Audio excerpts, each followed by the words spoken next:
50% pass rate. Holy crap. The first time.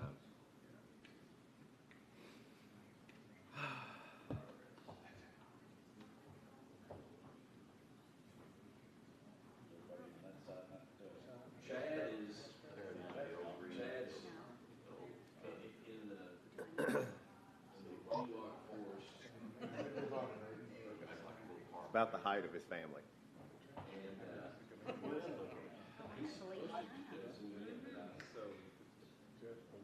Man, they are flying on that sewer line. Up 25. Holy crap. No, I mean, it's, yeah, I mean, yes. Yeah, once it hit Grace, it took off real fast. Yeah, the first. Actually, first 25 years, Kelly gets it. But once it got going. Oh, but who's counting? Yeah. All right. Look at the bow. All right. Good morning, everyone. We'll start our July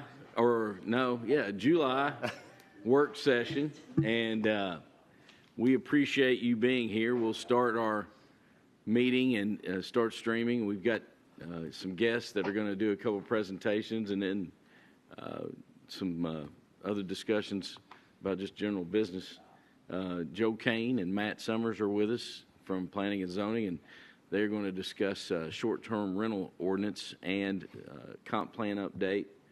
And then James Wissenhunt is online from the Bluegrass Ad, and we'll start with James. And James is going to just share a walkthrough of the household waste voucher program that's now on our website and is active, and any citizen can log on and register with an email, and we'll talk about that. So before we get started, though, I'd like to ask everyone to join me in the Pledge of Allegiance. Let us pledge. Pledge allegiance to the flag of the United States of America and to the republic for which it stands, one nation, under God, indivisible, with liberty and justice for all. Thank you.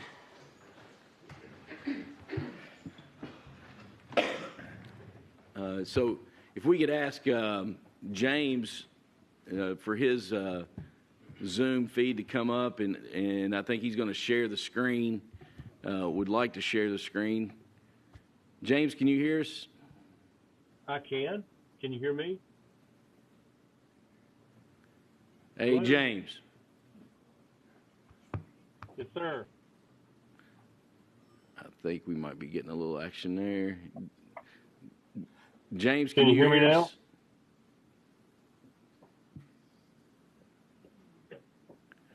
Now? Well,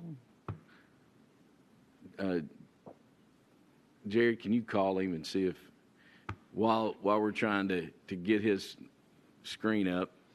Hey, Judge? Yes. Hey, I was able to hear him. No problem. You can hear him, but... Stacy can too. Yeah. See that? I can hear him. Hello? I can hear him. Okay. Can you hear me now? Yes, we've got you, James. Okay, good deal. I just tried to share my screen, and it says it's disabled, so... I'm sure we can... I'm sure our friend from Studio 46 is working feverishly in the background. But James, the site is up. While we get your screen shared, the site is up on the Scott County Fiscal Court webpage. If you go to scottky.gov online, that takes you to our webpage, and we have had a button installed at the top menu, and it says household waste voucher or transfer station voucher. And from there, you can take that and you can register with an email, and then you can go from there and get a voucher number. And the process is you take that number to the Rumpke transfer station on West Houston Way and give that number to the person doing the scales. They verify your address, and then you can dump and leave a pickup truck load or a single axle trailer load of household trash. No heavy construction debris, no liquids, but this gives people an option when they're trying to clean out a basement, clean out a garage, and it can do it up to 4 times a year, 1 time a day. Contractors are not part of this program, just individual homeowners with an address. So I'm excited about this. Sandra Vernango took care of fixing our website and putting up the page, and then she's also made social media posts. I'd ask all of you all to share those posts so we can get the word out about it. I believe there's going to be a story in the Georgetown News Graphic about it. So there's today. So I think it's just a good service to the community. I think it will help keep people from possibly dumping stuff. It's an option to keep people from dumping stuff at the end of a dead end road or somewhere. So I don't think we could get James the screen shared for some reason. So that's okay. Yeah, it's still gonna be blocked. Okay. James, is there anything else you wanted to share that I did not share? No, it's a pretty simple process to log in. You just you have to create an account and then verify your email address. And once that is done, you fill in your name, address, and phone number, and all that other fun stuff, and you're good to go. So it's pretty easy. It'll pop up onto the screen that shows your voucher number, and you take that voucher number, or they can look it up via your address at the transfer station and move forward. So we've tried to make it as simple, and James, we appreciate your help and your collaboration from the Bluegrass ad, and appreciate Jared's work on this as well. And this is a collaborative effort between the city and the county, but the landing page and the vehicle to get the voucher is strictly through our webpage. So anybody have any questions about that? Yes, Kevin, I think we have some Rumpke folks online also. Okay. Who do we have with us?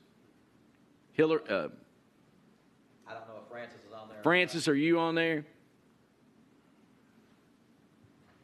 Well, we appreciate Rumpke as well partnering with us, and the next thing I was going to mention is that we have transitioned the recycling center as well, starting today, out to the Rumpke transfer station as well, and they will take paper, cardboard, glass, metals, scrap metals, plastics, and white goods. White goods have to have the Freon removed by a technician. Yeah, has to have a sticker. And it has to have a sticker that validates that. But this is a great opportunity for our community. They offer everything that we've had at the current recycling center, but it's going to be at no expense to the taxpayer. So it's a good deal, and we appreciate the partnership and collaboration with Rumpke Transfer Station on that effort as well. So we've had a lot of. They're open Monday through Friday, 8 to 4, and then on Saturday, 8 to 12. So, yeah, very similar hours and very, very good. So, any questions about that offer? Yes. Since I'm not able to share my screen, if any of the magistrates or anybody would like to get a quick tutorial of this, they're welcome to call me, and I can set it up from my end, and that way we can be able to I can show them. Okay. I don't have to worry about screen sharing. I'll be happy to do that. All right. Just give me a call. We appreciate it, James. If there's no other questions, we'll turn you loose, James, and let you get on with your business. But we appreciate your time. All right. Thanks so much for being on. No problem. Sorry about that. Have a great day, guys. No problem. So next we'll turn it over to Joe and Matt.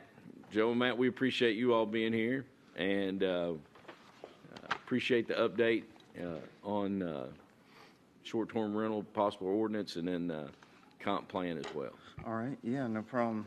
I had a handout on the short-term rental. I don't know if I need it to hand it out or not. Let me pass it down.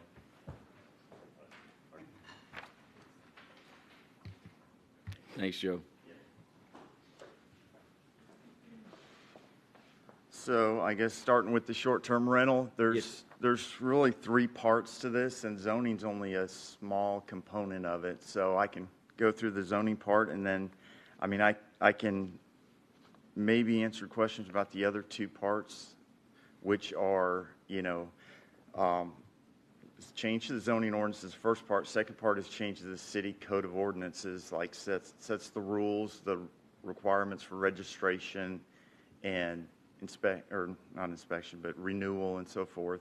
And then the third part is the change, I think, in the transient tax to include short-term rentals in the transient tax requirement. With tourism tax. So those three, the only change to the zoning ordinance really is to add the definitions for short-term rental and another definition for unhosted home sharing, which is a type of short-term rental where you rent the whole dwelling unit, be it, a house or whatever. Well, I guess a house. So if you rent the whole thing, you can rent the whole thing, or there's even an option that you could rent individual rooms up to 3 under separate contracts. If you had a house that was situated maybe with, buildings or rooms that maybe had separate entrances, I think it would be a little awkward to rent individual rooms under a short-term contract. So I don't really think that's going to be done that much. Oh, but I bet you'd be surprised. Oh, well, okay. So to add those two definitions, and then add a use table that shows where it's permitted. And at this point, we allow short-term rentals anywhere that long-term rentals are allowed. So anytime you have a residence that you can rent long-term, you can rent short-term. So we just incorporated what we allow currently into this use table. We don't think at this time there's a huge number of these. I mean, they are increasing, but the thing this ordinance does is it allows them to be tracked. They pay the same hotel tax. They have to register. They have to have a safe unit, have to keep it safe up to all current codes, and they can be inspected. And if there's complaints, their license can be revoked. But the person in charge of issuing the license is the Revenue Commission Director. So it's not planning and zoning. So let me ask you this. Person that owns a home, young single adult, has a friend that he wants to lease out per month a single room, $500 a month, whatever it is. That situation would fall under this. Is that correct? If it's a less than 30-day rental. So it has to be less than. Yeah. So if it's on an annual basis or 6 months, then it would not fall under this. It would not. So the definition that's added is a dwelling unit that's rented, leased, or otherwise assigned for tenancy of less than 30 consecutive days, where no meals are served. What's the definition of dwelling unit? Because you can get on VRBO, or you can get on Good Sam RV website and rent campers in locations. So I'm thinking we have campground that I don't know what their standards are out there, but do they have short-term dwelling units? People that rent potentially a permanent space or a long-term space and then rent it out as a VRBO, which would fall under this. David, are you referring to if Whispering Hills had 10 RVs that are set up? No, I'm not referring to Whispering Hills specifically having Well- 10 RVs set up. I'm an individual having an RV set up. And renting it because out. I can go to campgrounds around Dale Hollow Lake and rent a camper to stay in for the weekend, on a night. But what I was just the example of, if Whispering Hills did indeed Right. have their own campers, Right. But so Whispering Hills would probably fall under the hotel, motel, extended stay, but well, it really doesn't, because it's not a hotel, motel, extended stay, or a bed and breakfast. So, I mean, do you need to define that? Well, we Because do I have wouldn't a want to. definition for dwelling unit. It's like, I don't have it with me, but hey, you might remember, Matt, the exact definition, but it's a permanent. I think it's RV wouldn't fall under it. Yeah, and a recreational vehicle wouldn't fall under a dwelling unit because it's not a permanent. But if it's habitable VRBO'd, shouldn't it? structure. Because it's a short-term rental.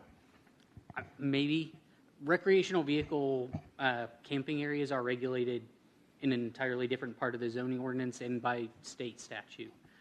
So if you wanted to create a campground, there's a whole other set of, I guess, regulations that would apply. And then from that point, yes, if they were rented short-term, that would possibly apply to this as far as, maybe the transient tax. I was thinking about individuals, but your question's really good because, what if Whispering Hills does that or wants to do that? I would not want to see them get hung up on this because dwelling unit, it doesn't say anything about that being allowed. It excludes hotel, motel, extended stay, or bed and breakfast, which would not include what they could possibly do.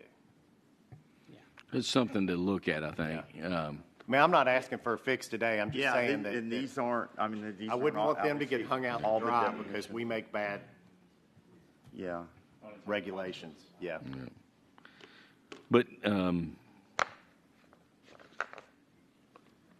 this would, So- if someone has a auxiliary housing unit that's on the property, would that fall under this as well?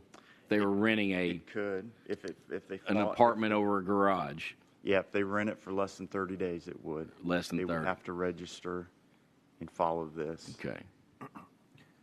Again, not necessarily I think the city ordinance on the rules and regulations and the registration things, you can read through that as well and see exactly what they'd have Yeah. to do, but they have to register Yeah. and follow all the rules and, But the issue is, the city has this and the county does not. right. And if we want to move forward to make it, across the county, it's something to consider. I like that idea.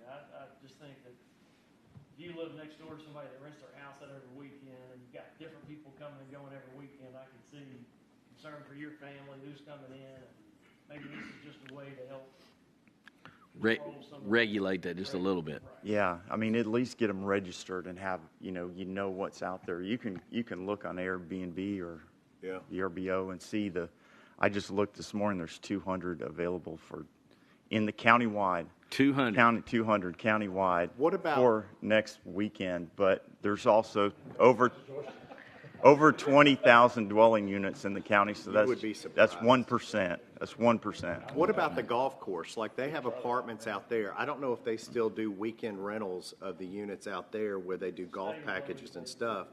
Well, the stay and play, how does that apply here? Because is it considered a hotel, motel? It's not a bed and breakfast. So that's another one that, I think it'd fall underneath this, possibly. Because they're coming Yeah, I and most can't of them are remember. staying, weekend. So, Yeah, Rand, what questions do you have?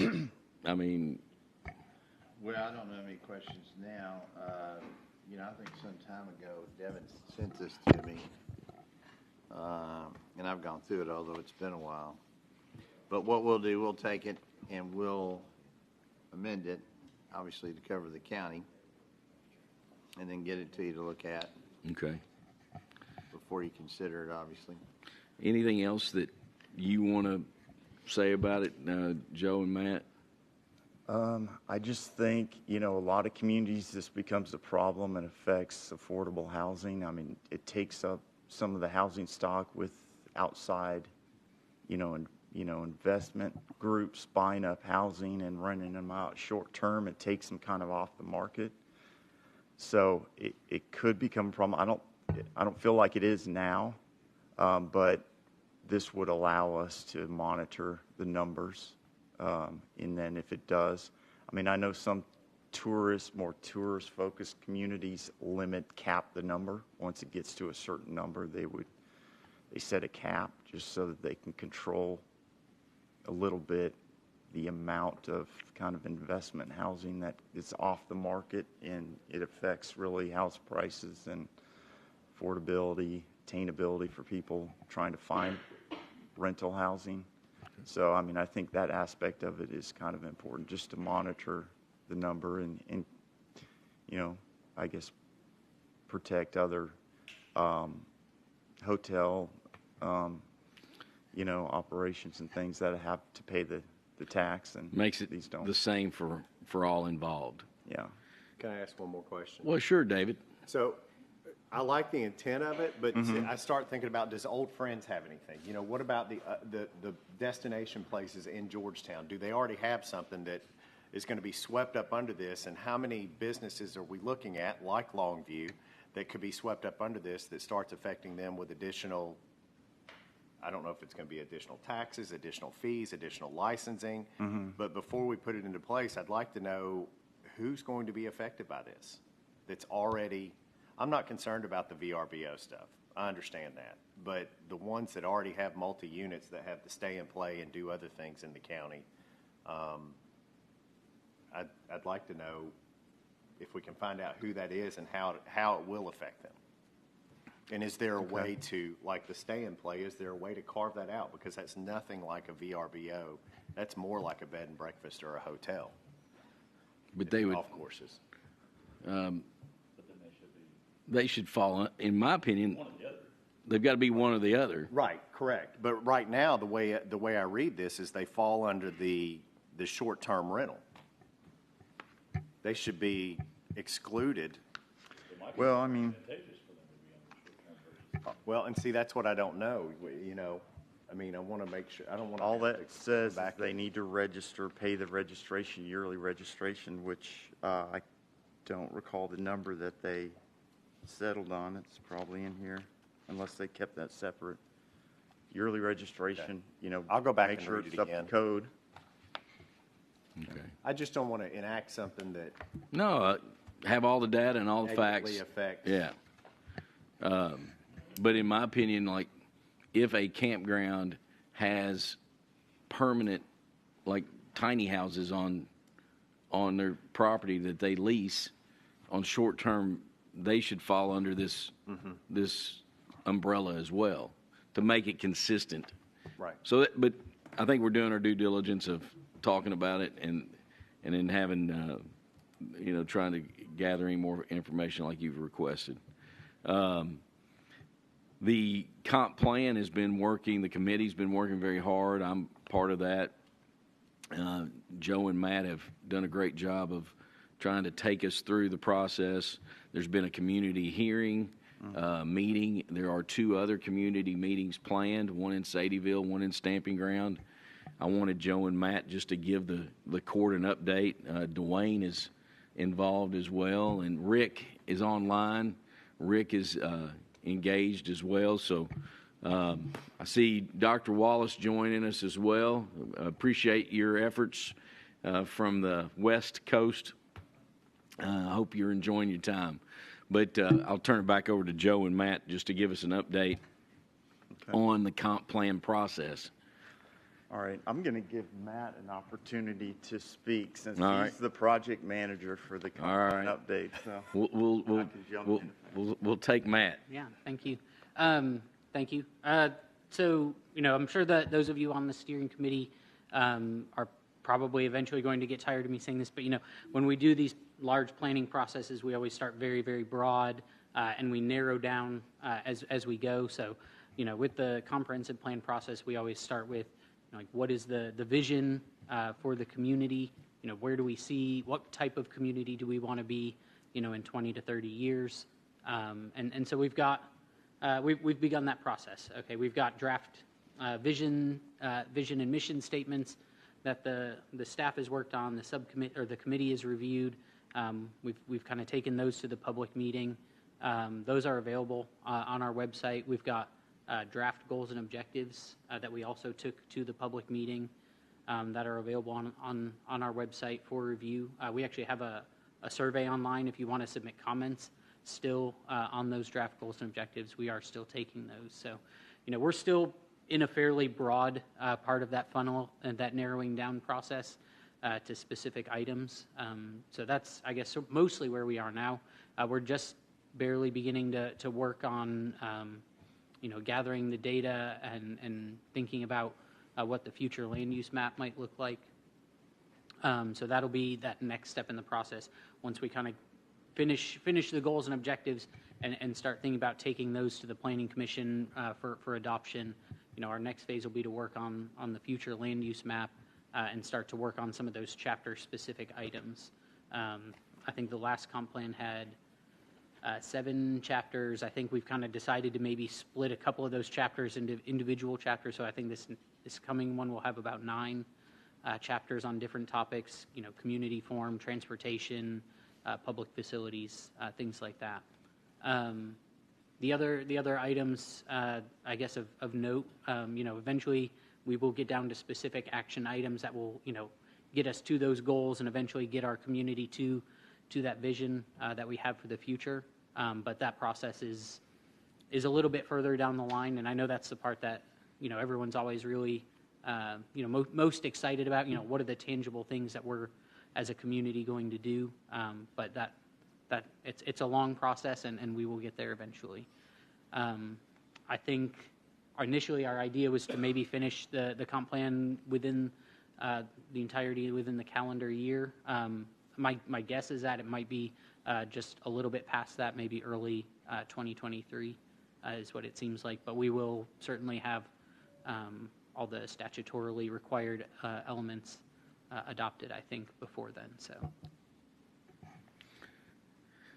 it is a big task, and taking all the input, trying to funnel it down to action items is a challenge. It is. And you have so many different pieces of data, so many different people that feel differently about different items, and it's a challenge for sure. And sitting there and listening and being a part of it has been good for me, just to engage in that activity, to look at all the different pieces that spin into the process.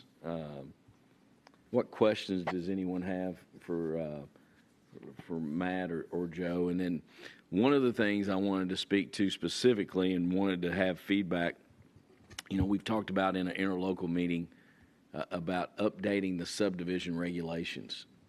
And could you all speak to how we're going to weave that into this process? Yeah, do you want to do that?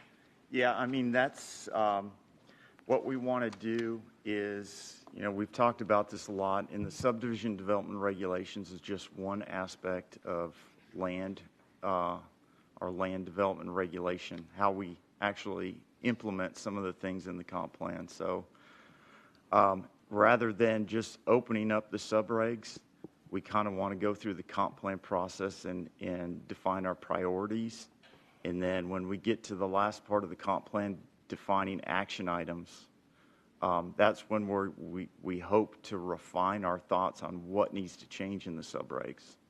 So before we start that change or update, we kind of need to have, it laid out, what are we looking at and what are we going to change? And what kind of consensus do we have on, where we're going, so we can change the regs to get there. So that's that's going to come after the comp plan update, probably next year. Now, we update the sub-regs all the time, piecemeal, as things come up. And same with the zoning ordinance, just like this short-term rental portion, the changes that affect zoning or affect planning and zoning go in the zoning ordinance. I mean, we've had the solar farm ordinance that goes in either the sub-regs or the zoning, probably in the sub-regs. We have stormwater updates frequently, so we update the sub-regs all the time, but to do a large update, I think we need the guidance of this comp plan process so we know exactly what we're trying to achieve. So kind of dovetailing that, I've been a part of, along with Scott United, and then on a regional basis with Commerce Lexington, for several months, been working on a regional strategic plan for economic development, and then also locally, a local strategic plan for economic development, and how those dovetail and work together on the regional side as well.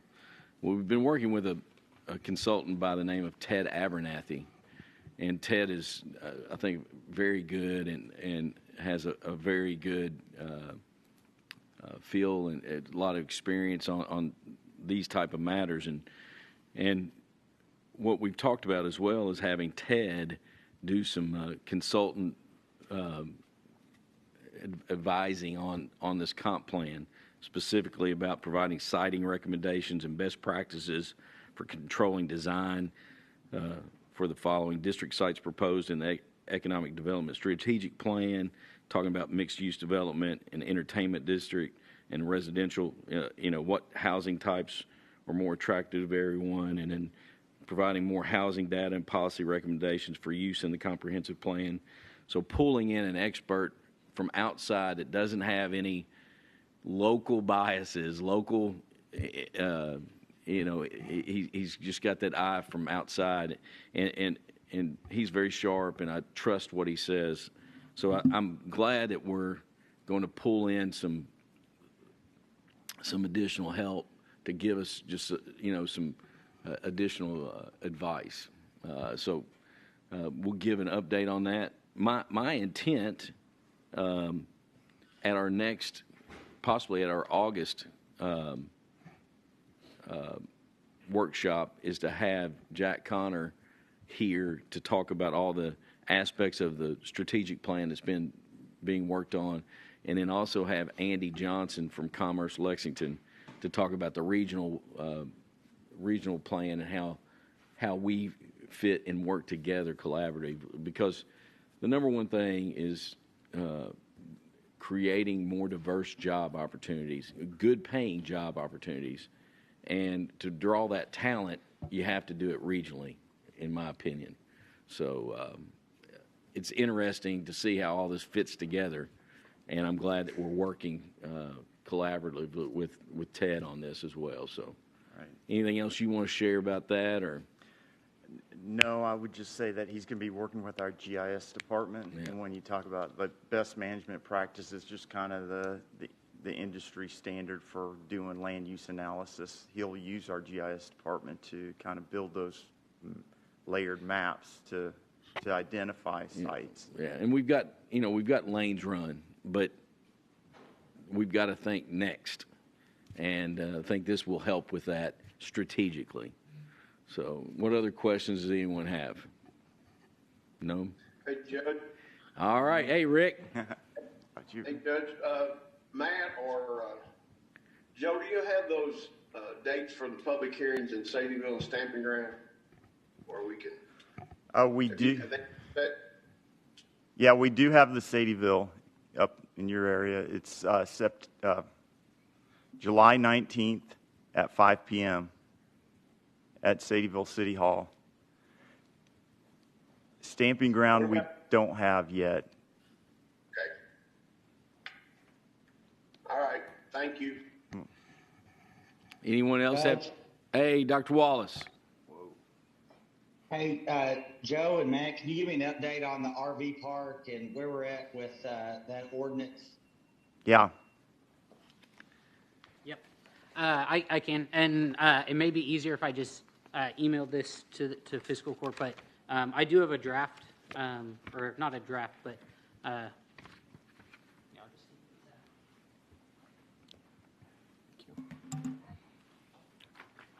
out. I did look into, as you had requested, RV campgrounds and maybe sort of making some changes to the regulations for those, just so we can be a little more sure of the outcomes that we would get if somebody chose to develop or that type of project here in Scott County.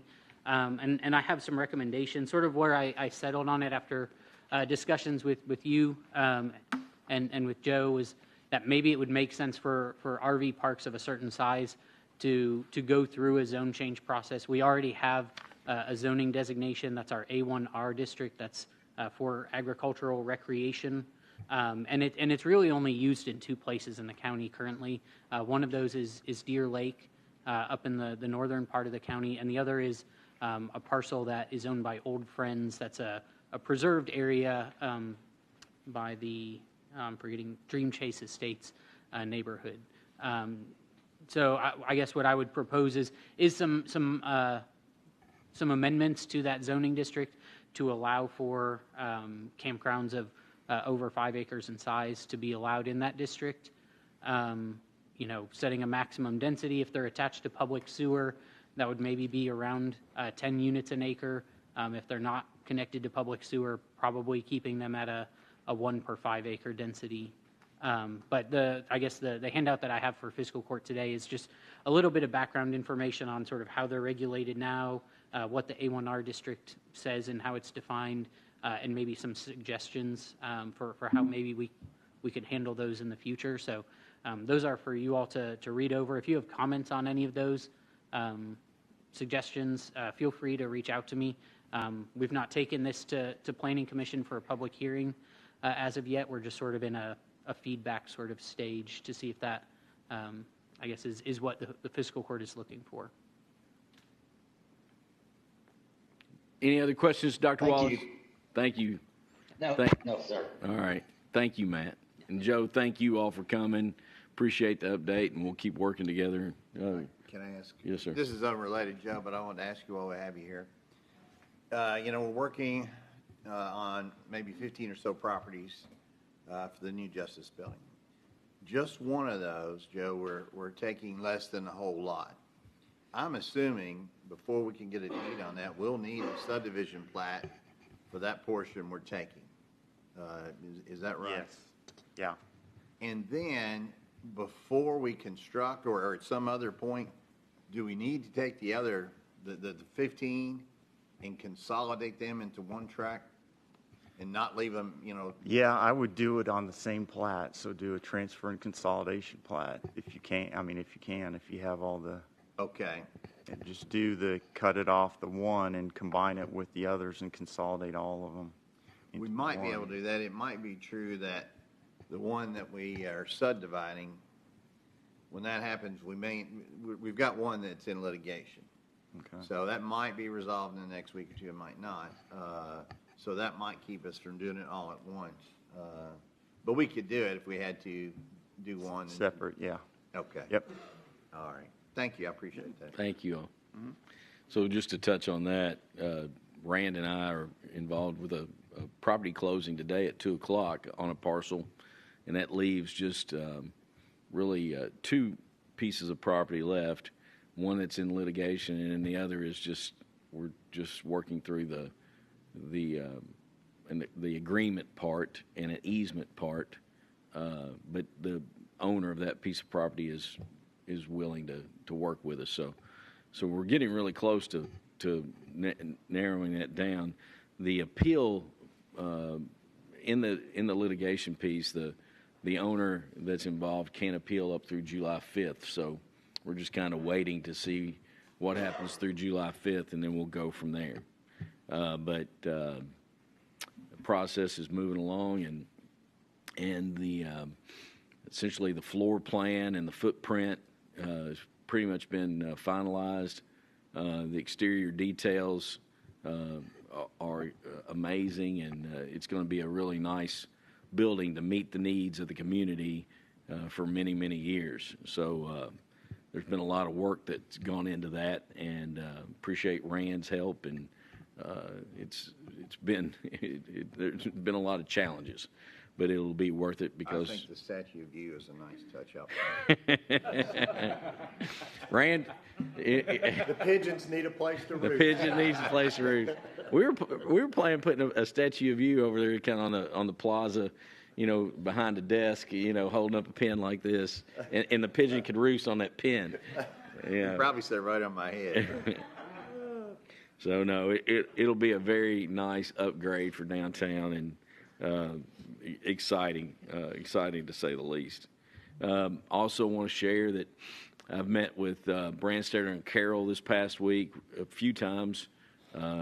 Rebecca and Kenna and clerk staff met with Mike Carroll and myself, looking at floor plan and giving them another opportunity to give input on making sure that it meets the needs of the clerk's office. Kenna and Rebecca, would y'all like to make any comment about that? Sure.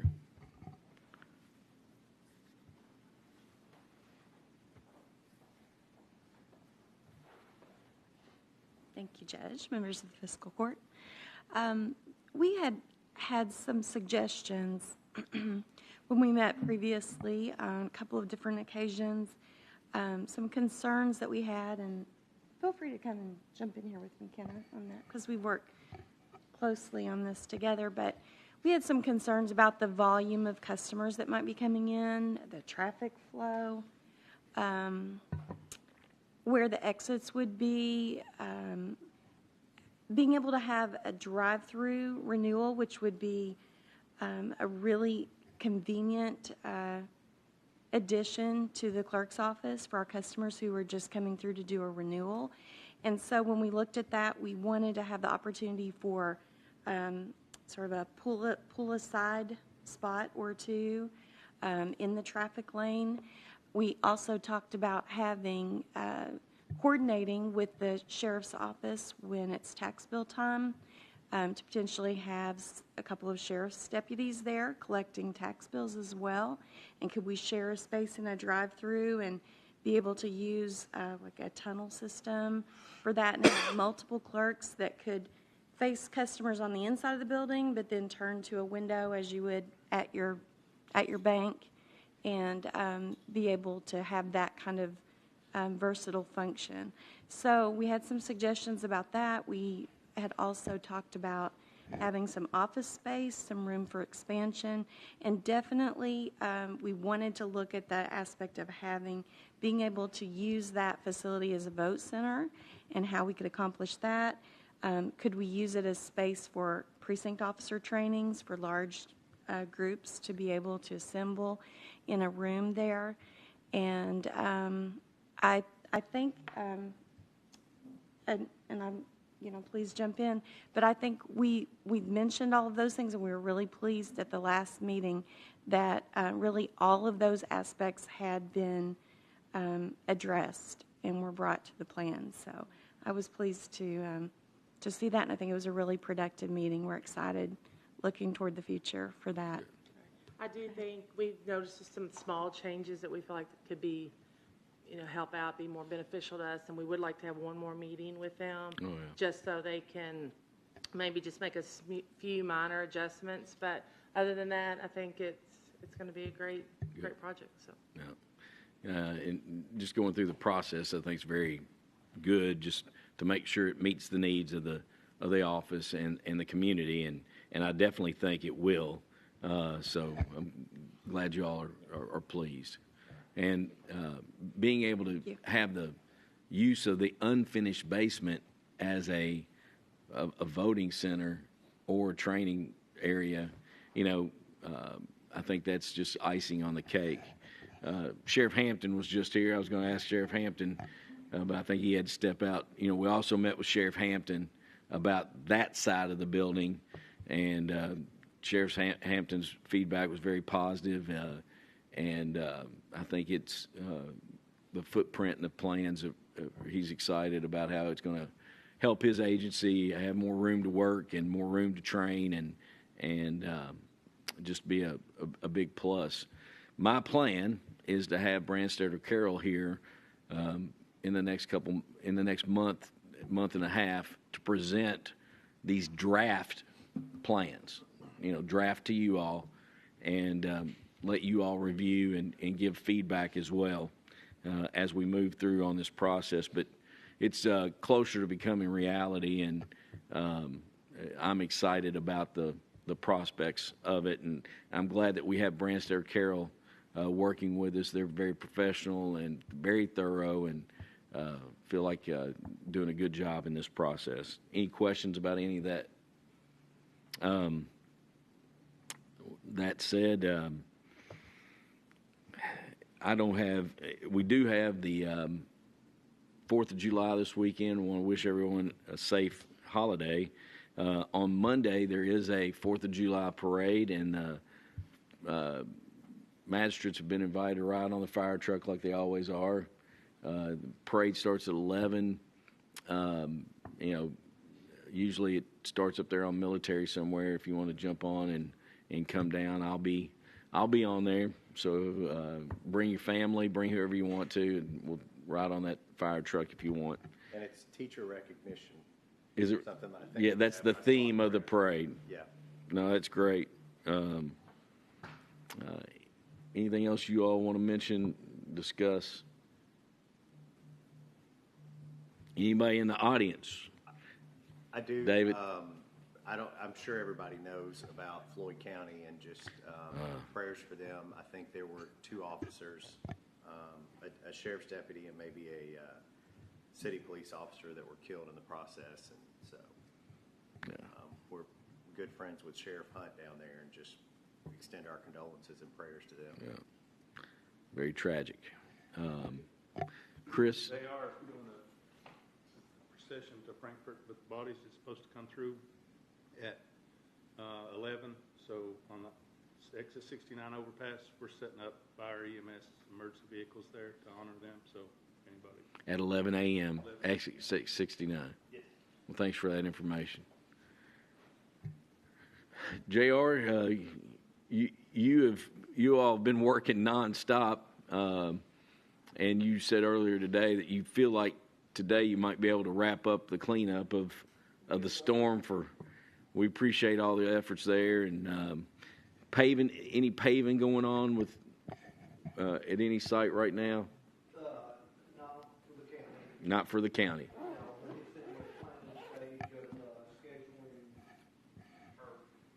Yeah, getting in. All right. Well, appreciate that much. If no one else has anything, then we will close out our work session. Y'all have a good weekend. Be safe. Thanks, Judge.